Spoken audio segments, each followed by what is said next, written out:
Everyone, welcome to the modern market, where every day we discuss everything to do with the modern market, that is the crypto market, the NFT market, and how to make some or a lot of money on the internet, and ideally not lose it all in the AI agent bubble. Loaded up for discussion today, we have the AI Accelerate DAO falling another 30% to 80 million after controversial launch at $200 to $300 million.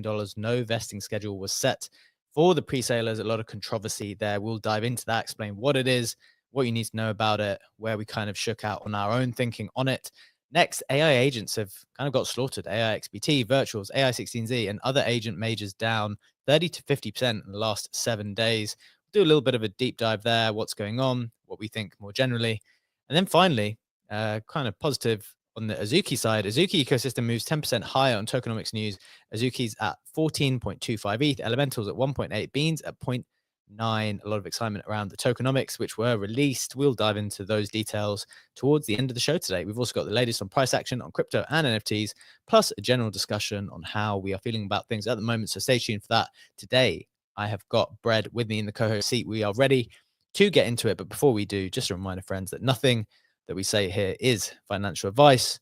This market is very, very risky, as we are experiencing today. We do not know anything for sure, so please proceed with caution and exercise your own judgment. With that out of the way, Brad, how are you doing, my man? It's Monday. It is the 13th of January. The markets are savagely red. How are you doing? Everything you just said is true, and I'm fine, actually. The one thing I'm not fine about, so I just did my big traveling, whatever, 3-month stuff. I've been back for about 10 days in this temporary situation. Today starts my journey across the country. I'm driving like 30 something hours to move states. So doing this, sucking up the stability of my current environment, and then we hit the road in about an hour. So looking forward to that over the next few days. What are your This is going to be a refreshing detour from the red of the market. What are your tactics to attack a 30-hour drive? Are you breaking it down into chunks? Are you trying to get as much done out of your way? What's your strategy here? So you got to stay fluid with it. One, we chunked it up, right? So we said we're going to do, it's 4 days if we can do it across. So we're going to do 10, 10, and then like 8, 2. So our last day, we can just wake up and pretty much get there. Nice. But we haven't booked any of our accommodations along that way. Cause like, what if you pass something up? What if you're not feeling well that day? Whatever. So we have loose like target cities that we're aiming for, which are all shit. It's cold in America and it's going through the Midwest. Like there's nothing to look forward to. But if we feel like going further, we'll go further. If not, then we'll stop short. And then balancing all this stuff, right? So we got to make sure, I keep up the production. I like it. So you want to get the big chunks out of the way first. Get some success under your belt. Get some big 10-hour, take some 10-hour chunks out of the journey, and then like you feel like you're almost there, right? And then also coordinating everything, getting to the place that we're trying to get to, right? Like I don't want to sit around for a week in an empty box. So like I'm buying a monitor. I got a desk showing up. I got my pods of shit, couches and stuff showing up like the day we're getting there. So like there's a little bit of pressure, but like not a ton of pressure. So like we're balancing it. I love it. One of the things, because I'm staying in Dubai for a little while. I was with Mr. Dubai himself, Rahim, yesterday. We were kind of plotting how we were going to spend some time here. He proposed, this was an early proposed that we rent a working space, actually just buy monitors for the month. And so like I might have a full working desk here by the time by next week or so. Yeah, you just let me know. I've been researching heavy because I'm rebuilding. I sold basically everything I have here, so I have to rebuy everything. I don't want to move shit across the country at all. Yeah. So I sell everything and I'm going to rebuy. So I've been doing some research. I like it. Okay. Well, maybe we'll both be set up newly by the end of the week or pretty soon. So looking forward to that. But before we digress too far, let's get into the headlines. As usual, the price action first. On a pretty aggressively bad day, I would say, if you are a cryptocurrency enjoyer. Starting with the price action, as always, just going to share the screen so that you can see it when you're watching us on X video or on YouTube. We have Bitcoin down almost 4% to 91K. Got ETH down 5% to just under 3.1K. Solana is down 5% to $176. On the meme coin side of things, I am afraid I have nothing better to report to you. Doge down 5% to 31 cents. Pepe's down 8%. Bonk's down 9%. Pengu down 12. Whiff down 6. Flocky down 10. AI16Z down 12. I could just continue, guys. You get the picture here. Between 8 to 10 to 15 to 20%, almost across the board. I cannot see any sliver of green actually entirely. So as I'm scrolling through, as you can see, if you're watching in, there's not a lot of good stuff here. Okay, I found one green sliver of hope. Do you know what it is, Brett? Can you read it? That would be the magical unicorn fart dust. Of course, as the market struggles and is in decline, the magical unicorn fart dust is what is outperforming, up 11% in the last 24 hours and up 43% on the week. Who would have guessed Flight it? to quality. Flight to quality in these darkest of times. Okay, so that's what's going on the meme coin side of things. Let's just get you up to speed with the headlines themselves. I'm going to make sure that's being shared as well. So as I said, Accelerate DAO falls another 30% to 80 million. It might have fallen a little bit more since I wrote this. After the controversial launch over the weekend, there was no vesting schedule set for the pre-salers. There was a very kind of small group of people who were permitted into the pre-sale. We'll dive into both sides of this. I mean, I think in general, yeah, we'll just dive into both sides of that in a little bit. There were definitely some interesting takes and hot takes given. We'll share ours in just a little bit. AI agents in general slaughtered more so than even just the normal meme coins. I think 30 to 50% down in the last 7 days. Virtuals as low as I think 2.3 at the moment after being as high as 50. So as high as 5 not so long ago. But on the positive side, Azuki ecosystem moves 10% higher on tokenomics news. We'll dive into those tokenomics a little bit later. The main Azuki NFTs are up to 14.25 ETH. I feel like it was just yesterday they were around 4 ETH. A huge trade for anyone who pulled that one off. Some notable sales: Azuki Elemental selling really high. This one in particular sold for 29.29 ETH. Azuki Red Panda sold for 20 ETH. So, like, you know, as you said, they're in demand. On the NFT side in general, showing the Mintify heat map here, we've got Doodles. Everything's basically down apart from Azuki. Azuki's up, you know, in the region of 10%, including Elementals, including Beans. And the other NFT, Bread, which Bread will be again very happy about, is the Kaito NFT, up another 10%. Up another 4% now to a 6.8 floor, which is pretty astonishing. People getting very, very bullish on Kaito. And we will link that to the Azuki tokenomics news because there's allocation for Kaito yappers. So that is pretty significant. I gotta sell that fucking NFT. I should not be holding on to these things. You like to hold though, Brett. You're a holder. You're a believer. To my detriment, yeah. Right, let's get into the Web3 round. Let's get you up to with everything else before we get into the main headlines today. Abstract announces, I thought this was very interesting. Abstract announces Abstract Syndicate on Echo, an opportunity for accredited investors to invest in Abstract app builders. So select builders on Abstract now have exclusive access to showcase their apps directly to accredited investors. That is pretty cool. And then in another piece of news, announces a $4.5 million seed round to bring Web3 OnlyFans on chain. I feel like we've seen this attempt a couple of times now. This is another attempt. Hyperliquid announces anime airdrop for stakers. So there were two groups of people targeted, I think, by anime chain. It was Hyperliquid stakers because they're launching on Hyperliquid, and Kaito yappers. Next, Kern Protocol announces an airdrop for the top 50K holders of Pengu and other meme coin communities. If you hold some Pengu, probably want to go check there. As well as, I think, Bonk, AI16Z, Fartcoin, Whiff, and a couple of others. Quai Network leverages Kaito data to reward yappers proportional to their smart followers. Another example of someone leveraging a protocol leveraging Kaito's data to try to reward influential people in some way. And in this case, it was to do with the number of smart followers you have. Very interesting development there. Can notice a trend for sure. And then finally, Singapore blocks Polymarket under gambling legislation. Users attempting to access the platform from Singapore encounter a warning message from the gambling regulatory authority. I know people in crypto really, really don't like that because they think it's different to gambling. But you know, I used to actually do some gambling law when I was a lawyer, and it's very, very strict in the UK and elsewhere. you just can't get people wagering a lot of money without complying properly. So I would actually predict this is going to happen more across the world, even if we consider poly market to be like some type of truth-seeking market. So that's that. Before we get into the main stuff, Brad, any bits of news there catching your attention? I've got a couple of bits I'd like to talk about. Yeah, actually, I'll just go from the bottom and start up here. So you mentioned Punk talking about the Yaps on chain for the Kawhi network. So that's actually something so you made the tweet of, Yaps on chain. I kind of expanded on it and said, hey, this is what this means, how people could leverage it, whatever we talked about on the show.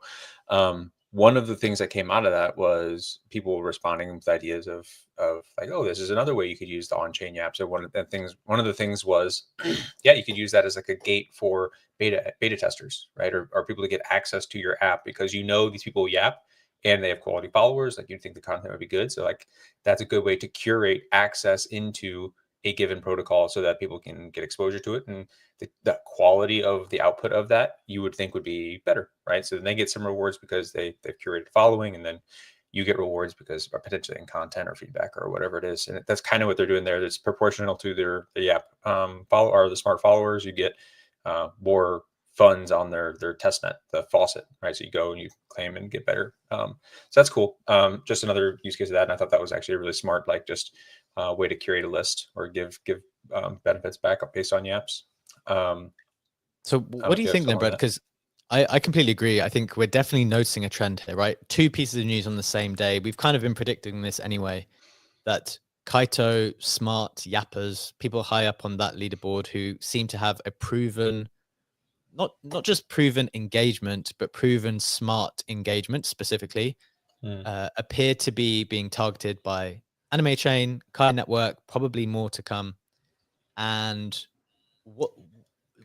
how do you think this is going to be used then? Do you actually think this is the best iteration of rewarding influential people, influential participants? What about it's just more. No, it's just more, right? So like if you're in the headspace of like put yourself in the shoes of a team trying to allocate something, right?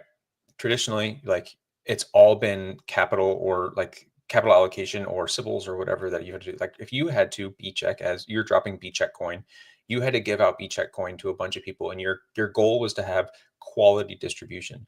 You don't have a lot of mechanisms for that, right? Like if you're doing a chain stuff, you're like, okay, you have people that are running validators. Oh, you have people that are like not really affiliated to you, like, but you want to get like awareness. You want to make sure you're targeting quality, quote unquote, people. There's not a lot of metrics in this industry for being able to distribute that effectively. So teams are clamoring for high quality ways to do stuff, whether it's again contribution to the network by the way of like transactions, which is kind of fucked up, or like by the total TVL, which also can get kind of game. So like everyone is looking for ways to target segments of the community being broad crypto, keep it quality, and then try to make it so that it can't be gamed. And yeah, there's just not a lot of ways to do that. Like if you had to list 5 ways to do that, it'd be pretty fucking tough, right? To come up with 5 quality things. And I think that's why they're latching onto this, because it's a new vertical. It has some level of like gaming reduction based on the algorithm, based on smart followers, like these social clusters that are formed. So I think that's pretty natural that people are latching onto it. Yeah, I completely agree. Actually, I think I think there's definitely. I think it's actually pretty accurate as well. I think this is look. We don't know the exact algorithm that kind of underpins this stuff, right? But I kind of view it a little bit like, you know how. So when I was a teacher, for example, you had to kind of you had the you kind of have to enforce behavior, and you kind of need to have a reward system, right? And you don't always get everything perfect, but in general, I always felt, and this is kind of the broad consensus, like if people could just feel like you were being fair, if 9 times out of 10 the people who you said were doing the best thing were doing the best thing, and then equally the people who are at the bottom you kept out of being rewarded, and you punish them appropriately for whatever they did wrong, if they're not doing the stuff. If you can just be fair and people can see that, then people are kind of happy. And I feel like, look, we don't know the underlying algorithm here. Sometimes people try to have to justify everything and be like, this is the specific reason. You know how people are obsessed with transparency now, for example. And it's like, well, you know, is basically no one likes any airdrop if there's no transparency, because when in actuality it's just like, well, I didn't really get the thing that I wanted, therefore I don't like it. I want to know the rules so that I can FUD the underlying mechanisms. And actually, for teams doing this kind of stuff, I actually don't think transparency is that helpful all the time. It just creates more problems. It just creates like this thing that people will nitpick. I just think if broadly you can create this algorithm in the background, which is what Kaito is doing, and people look at it and, you know, they can see the board. It's like, okay, that person seems up there. Yeah, fair enough. They like have been doing all this stuff for months and months and months. It feels justified. And, you know, there'll be certain people who are not there, and then they'll ask questions as to why they're not. And they can kind of figure it out like that. But I feel like people's observation of it is that like it's kind of reasonable. Is that your sense? Yeah, it was the same thing with Frentech. I think if something is directionally correct in rewards distribution, then part of the fun is even like figuring out what the algo is, right? Like people like trying to do the reverse engineering of like figuring out how they're actually quantifying stuff. Oh, it's smart followers based on this this comment doing whatever. Like that was part of the fun with the Frentech shit. We didn't know what the algo was for everyone getting points. We had a loose approximation, and it was kind of fun week over week to be like, okay, like what did we do this week that got us the reward? And like it kind of keeps that fresh. Not like, you know, that's the last like kudos I'll give to Frentech, but yeah, as far as that structure goes, I think that's great. Anyways, but so one other thing I want to talk about. So you up above, they mentioned abstract in the Echo group. Yes. So this is a little bit of a little T for that one. I would be surprised if that's still up by the end of the week.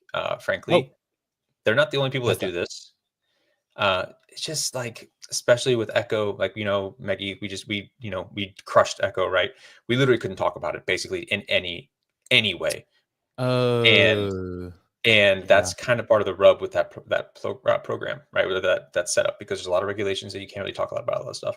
And again, this program, we're doing the exact same thing. Literally last week we had our DEX just crushed Echo, literally broke it again. The whole site went down because we filled it in a couple seconds. Everyone's all excited. Everyone's all pumped. And we have the same thing. You're building it for local apps. You're doing all this stuff. So we're doing this stuff. I found out Monad has been doing this for a while. I found another people have been doing this for a while. No one's talking about it because you shouldn't really be talking about it.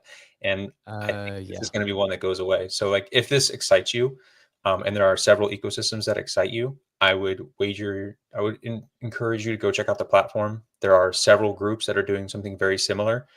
You just can't really talk about this shit. So I would be surprised if this is still up by the end of the week. Got it.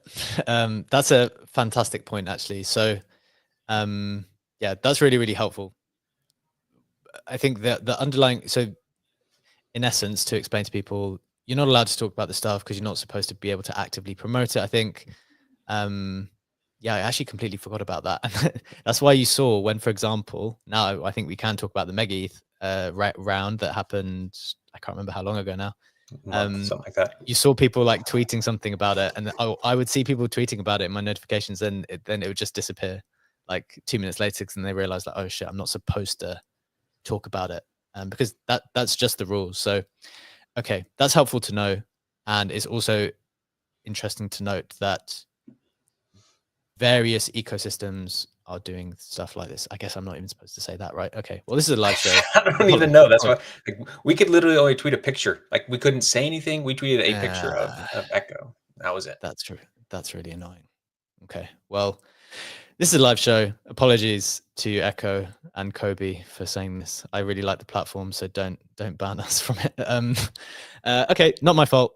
Abstract tweeted it. Right. Let's keep it moving then, very, very swiftly, to get into the main headline for today. I think, Brad, you are going to break down what on earth was going on with the, I don't know how you pronounce this, the AI Accelerate. I was wondering how you were going to go for it. It's so tough. I don't, accelerator. I hate it. I frankly, like, yeah, all these DAOs, all they do is, but I saw Hardware, HWAIRE was one that came. It's so, I hate it. Imagine having a DAO name at the moment that doesn't have an A in it, so that you can adjust it. Pivot. But look, give us the breakdown here. I think everyone will probably be aware of what happened, but the top line stuff, what's going on, why is everyone so upset, and do you have any specific takes on it? We'll walk through a few in a moment. Yeah, so I mean, this probably spilled into your timeline if you were on this weekend. What it is, right? So there's these DAOs have been spinning up recently. DAOs.fun. There's a couple of DAO World, and they're just a way for people to all pool their money and on an initiative. You can give some kind of limitations on who has access, when they have access, how much they can fund, all that shit, right? So several people who have been prominent in the AI/crypto sphere, eJazz from Bankless. You have several, Saigar has been doing stuff. Nader, like Sammy from the show. All these people have been contributing a lot of stuff to AI. So three people got together. Again, eJazz was one of the main ones, and said, okay, what we want to do is we want to create a DAO that's main purpose is to accelerate the broad adoption of crypto/AI. They think this thing is like, this is the culmination of our work, and it is going to be the thing that carries us forward for a long time. So to do that, they went and they gathered all of the biggest names. And again, this thing is meant to serve as a vehicle for forwarding the combination of AI and crypto. And they said, even here in the release, or at least in the initial post, that they want to basically release or be represented as an index on the entire crypto/AI space, right? They have a token associated with AI. Is it AICC, I believe, is the actual ticker. Yes.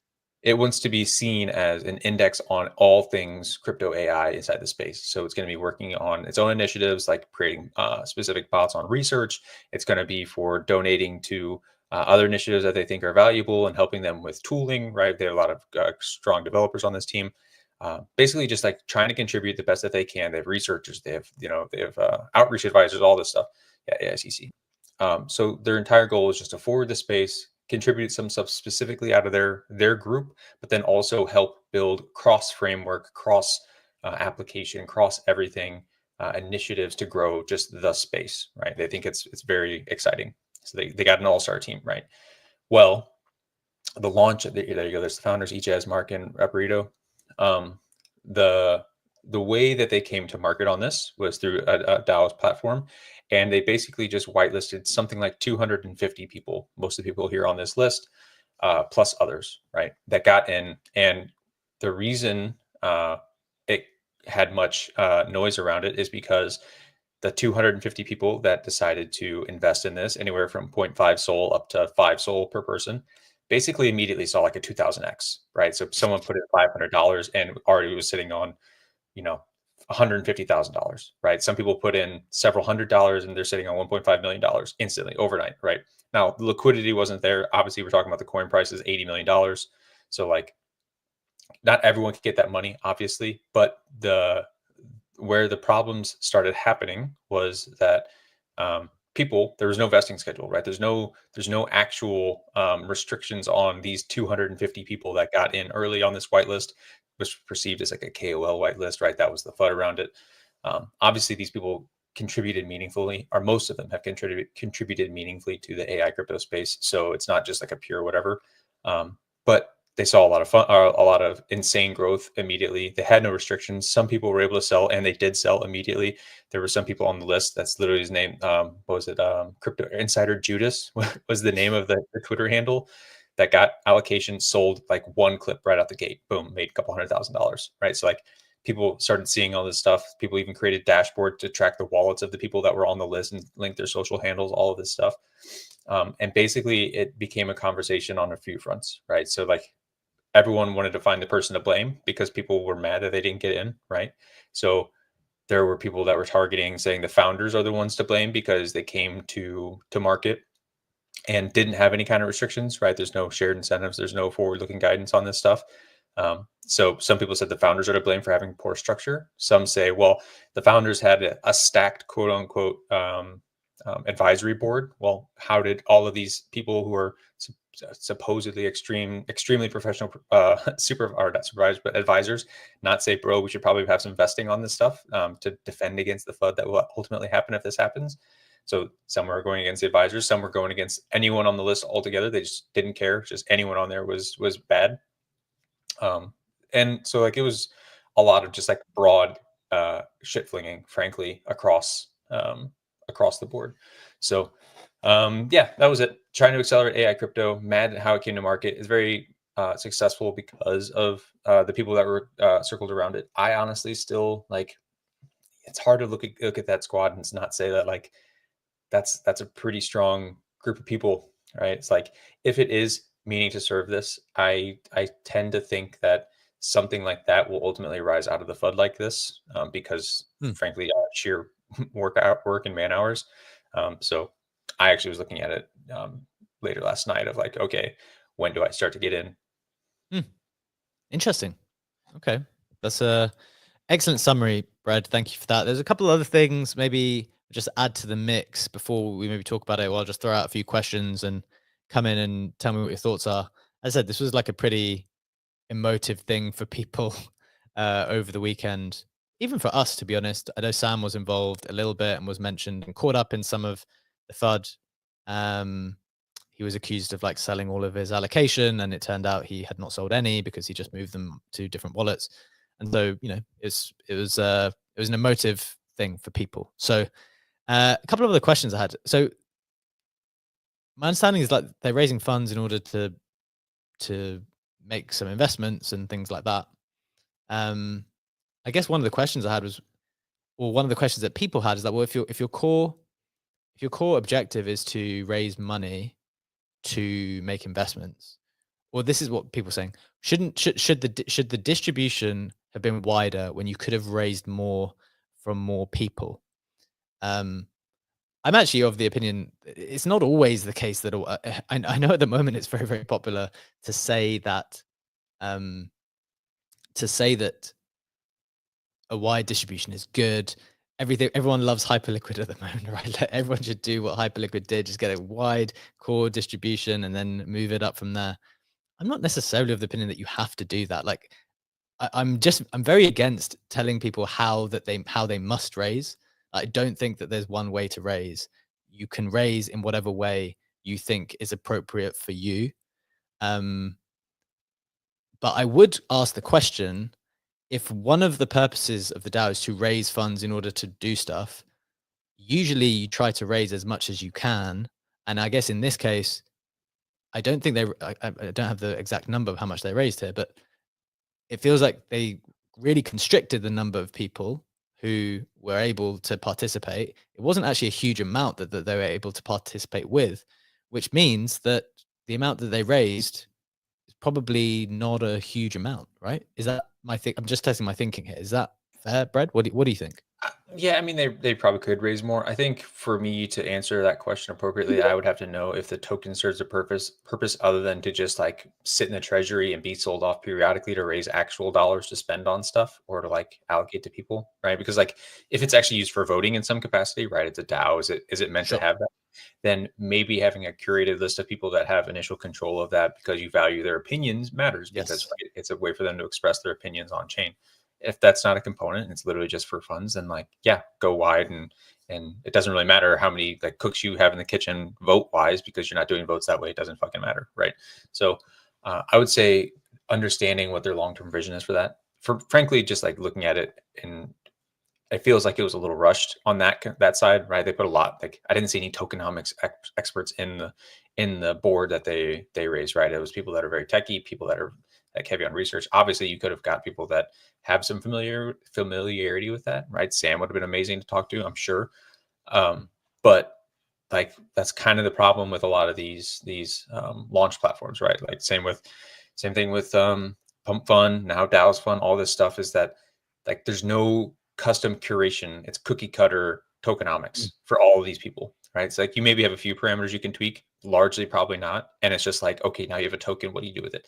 And it's just like a loose approximation of the actual project itself, as opposed to being like a very pointed, curated, like useful mechanism within the greater protocol, right? We talk about hype and like you can't equate hype, which launched a token. They did it very meaningfully. It's built out for stakers. Like they have a plan for the token to a lot of these launch product platforms because a lot of them are just like the same thing. Pump Fund has what 20 gajillion tokens at this point, and they all have the exact same tokenomics. It's like launch the coin, same market cap or not same supply, same whatever, and then like you can try to retrofit it into an actual like useful use case after the fact. You can't uncap the supply. You can't like have things locked away initially. Like well, you can't if you like try to snipe your own shit, but like it's very tough to actually retrofit that into an actual application after the fact. So like I'm always a little skeptical of a lot of these just like immediately launched mechanisms. Like Mm. if it was a proper protocol, why would you actually like have a little more control over it, frankly? I like it. Okay. I've got a couple more points to make. Funky, I see you with your hand raised. Going to come to you in just a little bit. I want to walk through some other thoughts.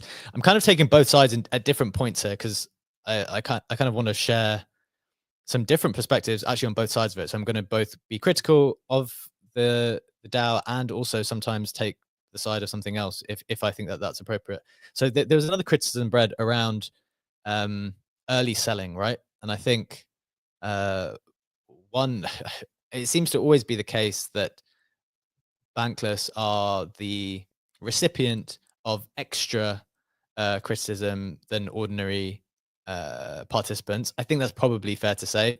Maybe some people think it's completely deserved. Maybe some people think it goes over the board sometimes.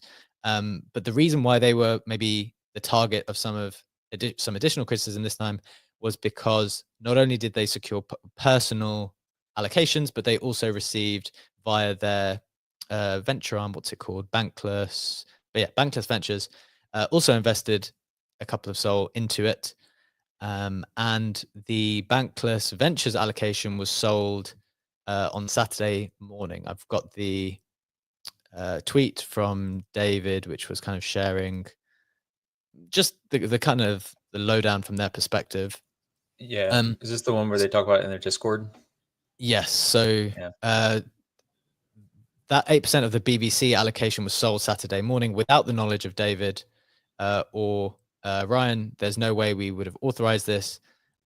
They say the person, Ben, who had did not have the context for it and was basically saying that it was a mistake made by the LP, by the person Yeah, in he was control handling it of. like a trader, right? Like it said in here that he saw a local top on a meme coin. He's like, look, man, like Sure, I'm seeing this as a trader. We have to reduce some of our position here. I think they sold was exactly. like 60,000 or something like that. So it wasn't even a shit ton relative to everything else that they had between the group. But yes, Yeah. So this was part of the criticism, and then they did. It kind of continues to. The story doesn't get better, and I can see where the criticism comes from, because when they bought back, it's like, well, you didn't buy back the amount that you sold. You kind of made profit on the trade. However, this is my pushback even on this criticism, because this is a question out loud. We've started doing individual investing ourselves, participating in these types of rounds as well. Like, I'm pretty sure when you have LPs, I assume Bankless Ventures is not solely two people's money, and there's more people like putting their money in. I'm pretty sure you have a fiduciary duty to to make money, and like, when the time comes to sell, you're supposed to sell. I don't know what an LP would be thinking if you're getting pressurized by people on Twitter to not sell and therefore not make as much profit as you could potentially make when other people have given you their money specifically to make profit. Maybe I was working this through in my head, like maybe there's an argument that, like, look, if you torch your reputation in a particular way, you won't be invited to future rounds, and therefore you've got to be far more kind of reasonable and structured in the way you go about these things. I think that's the case. But on some level, you know, it's the reality of the VC space, right? Like, you're taking other people's money and it's your absolute job. Like, if this thing tanks, I mean, it's been tanking, right? If it yeah, not continues to tank underwater really potentially, aggressively, right? yeah, like, look, they're probably safe, right? They put such a Yeah, small amount right, in right. and they're so far up. Sure. But that's not their job as a VC. Like, you've taken other people's money. That's what you've committed to do. So I'm Well, not that's where saying that Kobe stepped in. Like last night, he commented on one of these things. He's like, "Look, man, like unpopular opinion, but like this is on the founders, right? They should have safeguarded these LPs from these people from themselves, right? Yeah. So coming in, he's like, listen, man, like I get it. Like it makes sense. Like there are some social risks here for people that are doing this stuff, and other people to step forward to say bad things about Bankless of like, yeah, they were very aggressive on our table. They got a lot of funds. They didn't contribute anything and they dumped immediately. So like if it's a recurring thing, that's also not great. And you're probably not going to get invited to future rounds of projects because they don't want that thing to happen at their TGE. But again, this goes back to like, well, it's kind of on the original, like the three founders, like they should have defended themselves from this situation, and they should have defended even the people that got invested against being able to do this stuff, right? I completely agree. And I think ultimately this is one of the key conclusions for me, or just like from being on the outside and observing in. It's just think, because look, I know a lot of people are just annoyed about it, looking in it from the outside. But if you were in that position as someone who's being asked to hold, I assume, again, we're not privy to private conversations, but then by you holding and other people being allowed to sell, it's just you getting dumped on over and over again. Like, you're trying to maintain your reputation, you're trying to maintain you're trying to do the right thing, or whatever you are perceiving to be the right thing, but because of the general structure of things, you are, you're materially worse off because of the overall structure. So I, it's very hard to it's very hard to see how you can be entirely, yeah. I think it's a lot to do with the structure there. So I think that's fair. I want to throw to Funky briefly to get your take. Funky, welcome to the stage, my friend. I know you follow the investing side of things very closely. What was your key takeaway from the AI Accelerate debacle over the weekend? GM fam, yeah. I mean, first and foremost, there should have been vesting, right? Like, I mean, no one's going to deny that. Any typical VC, you're going to have vesting that's involved. Whether that's a limitation of the platform itself, the DAOs.com platform, I have no idea. And speaking to the distribution point, one thing that I did see in the back and forth as I was following a lot of this over the weekend was that I guess all of these quote unquote party rounds that are done through this DAOs.com are limited to that 250 number of participants. So it's something that's kind of built into the platform. So I don't think there's a way to necessarily get around that distribution. And then lastly, I just really wanted to say, you in particular, I think I saw Legendary, I'm sure Brett did too. I wanted to commend you guys for defending Sammy. This guy is out here grinding his ass off. Like, he is burning the midnight oil, doing so much, adding so much value to the space with the AI agent analysis stuff and everything he's doing with the cookie data. He's been going for 2 months. I mean, I just happened to click on his profile the other day, and his numbers have like exploded. He's like tripled his follower count. He's like at like 60,000 now. And it just speaks volumes about how much the broader Web3 space is enjoying his analysis, and the fact that he did something that was incredibly smart.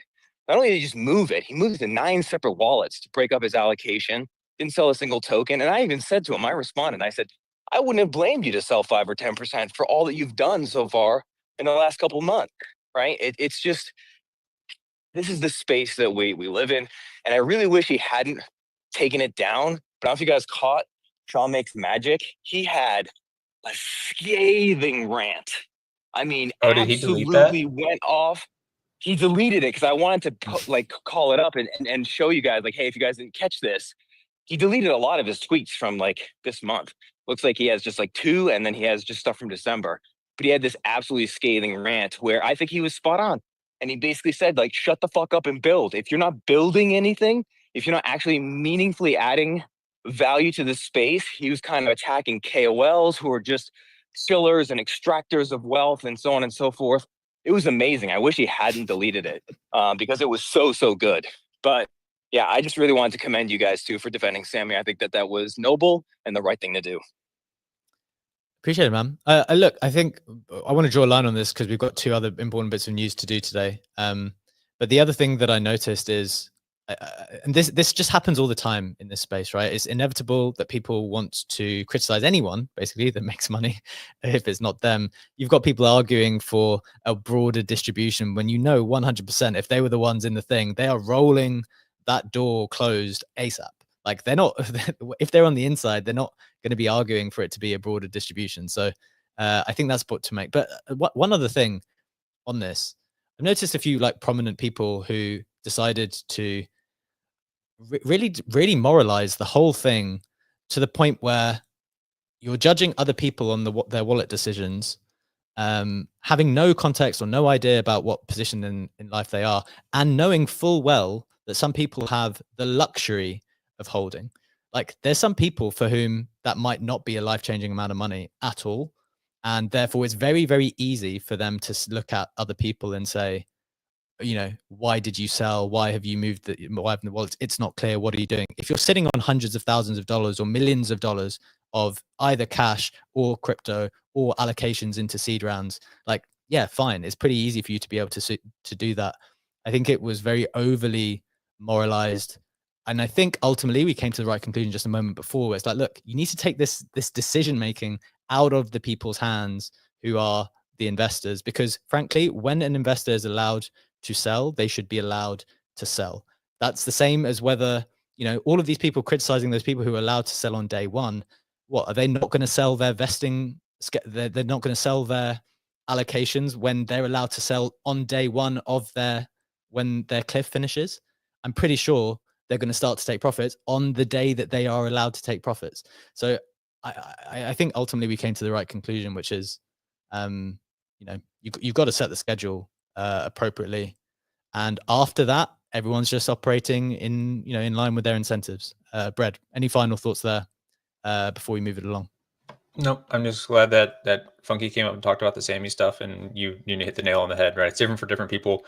I think Sammy did everything that he was supposed to do there, even frankly to his detriment sometimes, right? Like he has, like you said, the full right to sell whatever he wants. He didn't, because he believes in this stuff. He's put a lot of effort into it. Like he values his reputation more maybe than what that dollar figure is worth. But I don't think anyone would knock him for if he did end up selling some of that stuff, because you're right. Like it's not on him to set that stuff.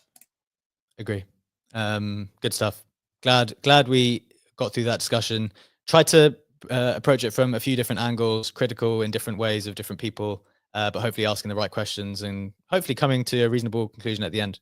Right, let's keep it moving. Get into the second headline for the day, which is, let me find it. We've got, still on the AI agents topic. I want to go to the cookie dashboard to really see a massacre taking place.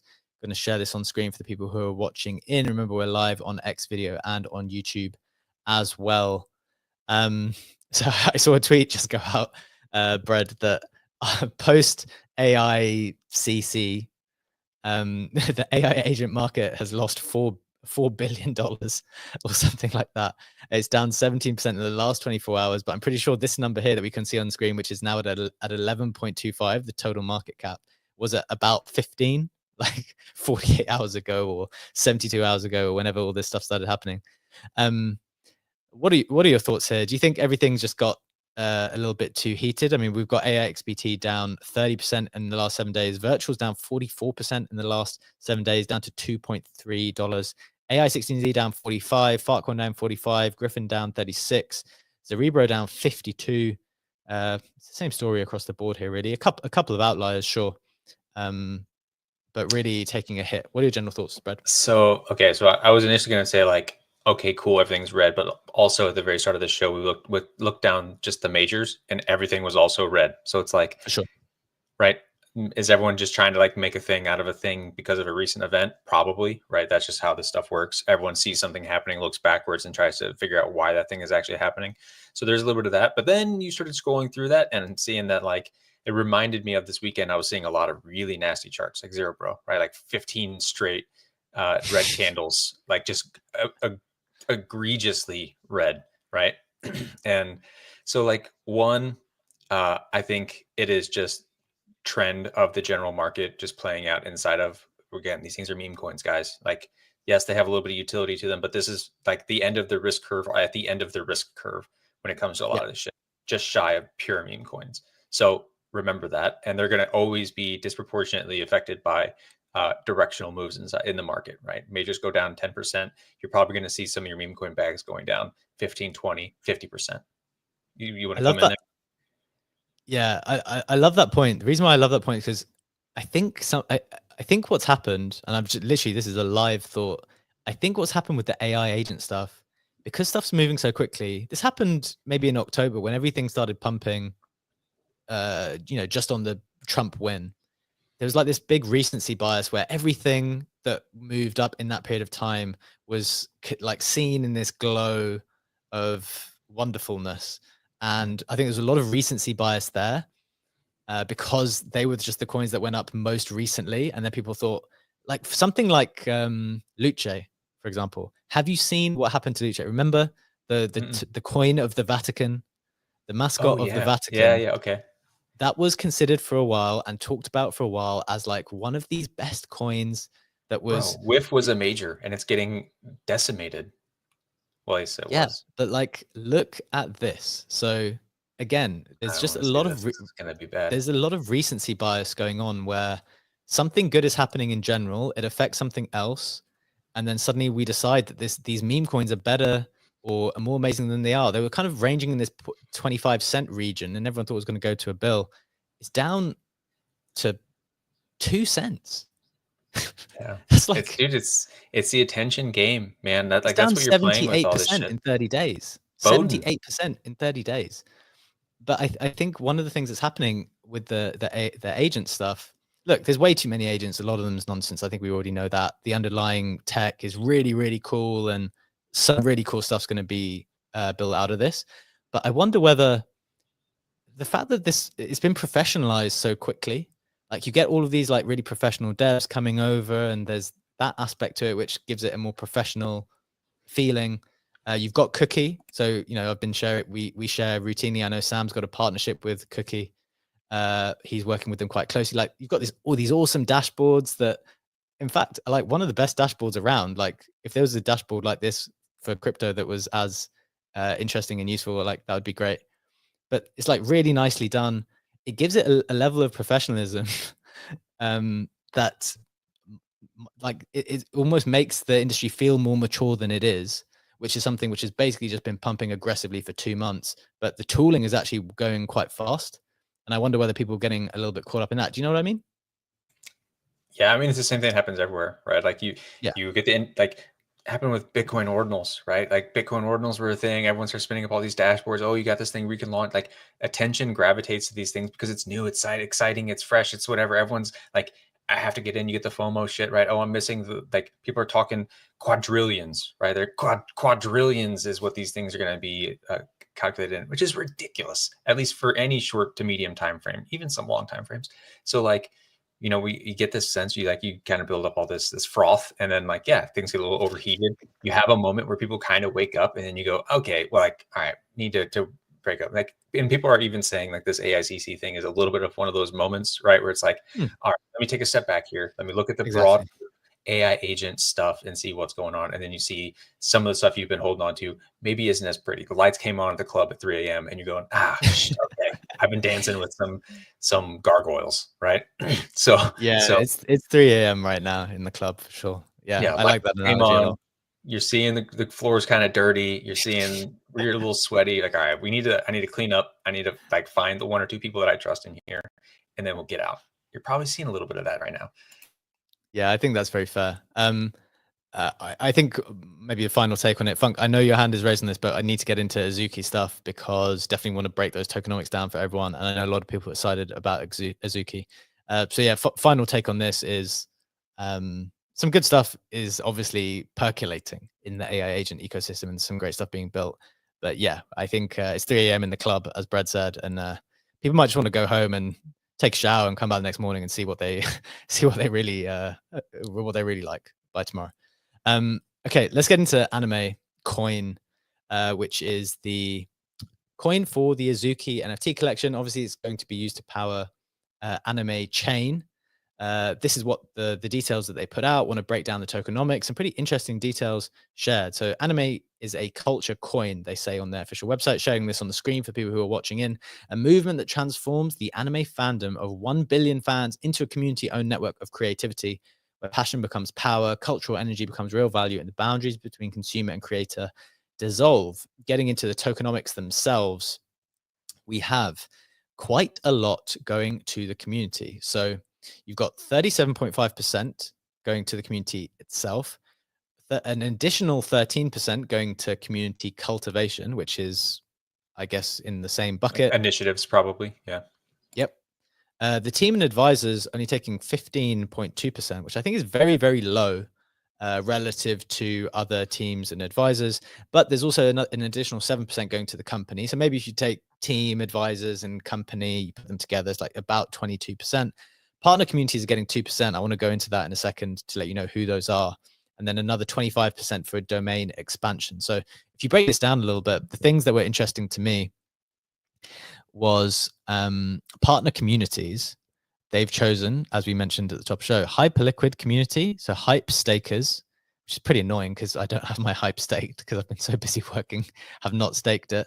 Kaito yappers, Arbitrum communities, and anime communities that are aligned with the Animecoin vision. So that's pretty interesting. We kind of did that discussion at the top of the show. Kaito being used as a data source to target influential people with strong reputations in the market, to allocate towards them, and also Hyperliquid because they're going to be launching on Hyperliquid. So that's probably the first win for Hyperliquid in that sense when it comes to these kind of more prominent NFT communities rewarding stakers. I think it's the first example of stakers on Hyperliquid getting something.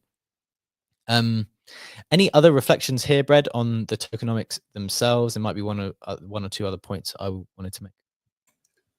No, I think the Hyperliquid one is interesting. I guess it's because like they are their own chain, right? They're an Arbitrum L3. So like I understand the Arbitrum allocation. The hype one seems a little, I guess it's just kind of riding on the recent excitement around that. And they don't have like, they're not I don't think they're a general purpose chain, right? They're not meant to have like a DEX and all the other stuff. So you would think that would go towards their own community initiatives to actually get that stuff going organically. But if they're not going to have that locally, then it makes sense to outsource it to what is perceived as a really good on-chain trading experience. So that makes a lot of sense. But other than that, no, I think this is the portions, allocations, whatever are favorable. I think we like seeing that 30% plus number for community, quote unquote.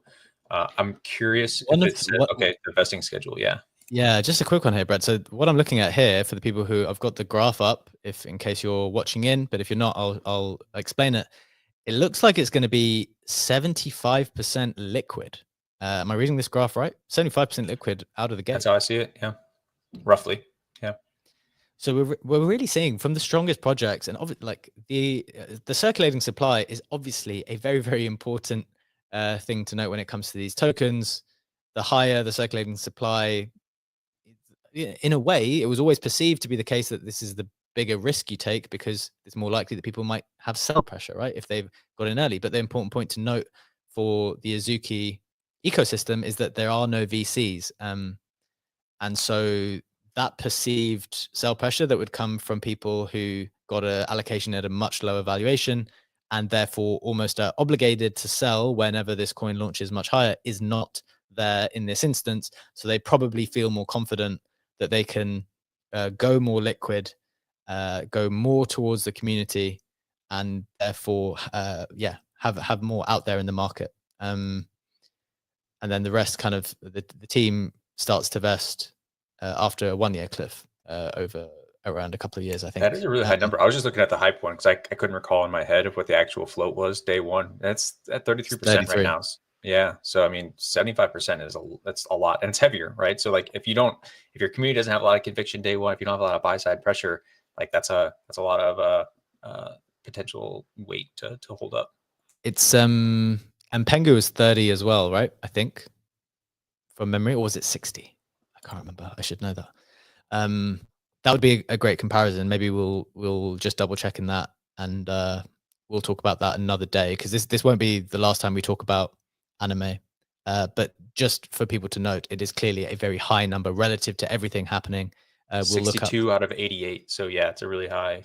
It's got to be like what, 65-70% circulating right now for Pengu. For Pengu, yep.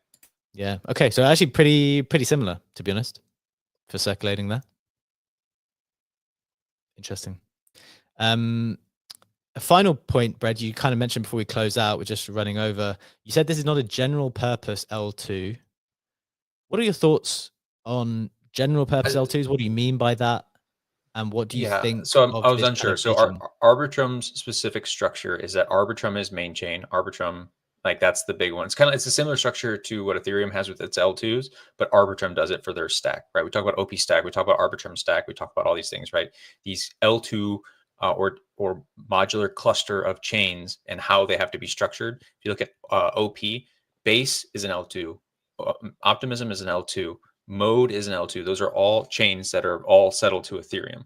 Arbitrum has a very has the same code structure in that it has like the Arbitrum stack that you can copy and paste and create a shit ton of versions of. And that's what Anime Chain is. It's Arbitrum chain, just in their own anime coin, or anime chain. But the structure is all of those Arbitrum things that are created have to settle to Arbitrum, and then Arbitrum settles to Ethereum. So the structure is more tree-like, where it's like Ethereum, then Arbitrum above Ethereum, then all of these Arbitrum chains settling to Arbitrum, which then settles to Ethereum, versus Optimism, which is horizontal. All these things are equivalent and interoperable, or aiming to be interoperable, and they all separately settle to Ethereum. So it's a little different structure-wise. And I don't know that Anime Chain is meant to be a Solana, an Arbitrum, and like an everything come and build whatever you want ecosystem. It might just be like a very finely tuned, this is for our specific use case stuff. And that's why I was saying like maybe it makes sense to outsource the DEX, like DeFi style stuff, if their whole thing is IP, versus like if their whole thing is like to build a DEX and build a lending protocol and build a whatever. Yeah. My understanding of this from a less technical perspective is when I hear general purpose L2s now, I just think, what's the point? Like there's enough general purpose L2s that can be used for transacting on ETH in a cheaper way. Going to need some type of specific value prop, right? So look, I don't know if everyone who does anime is going to gravitate to this chain, but like at least I know what the market is for this and what their specific goal is and how they're, planning to, what their direction of travel is. Whereas I think for people kind of lost in the middle, I think that's actually the more challenging thing now. So having a specific goal in mind is makes a lot more sense to me. So I'm kind of for this in the same way I started talking about Story Protocol the other day. It's like this IP blockchain thing. The more I read into it, the more I like it as a concept, and just need to do more research on it. But look, guys, we have run excessively over time today. And by excessively, I mean 4 minutes over time, which is excessive for us. Let's call it there for today. Reminder, we do this every single day, Monday to Friday at 7 a.m. Eastern time for 1 hour. We're live on X video, and YouTube as well. Also on Apple and Spotify podcasts, if you prefer to catch up over there. That's it for us from today. Thank you so much for joining us. As always, have a wonderful day. Take care, and we will see you tomorrow. Bye-bye.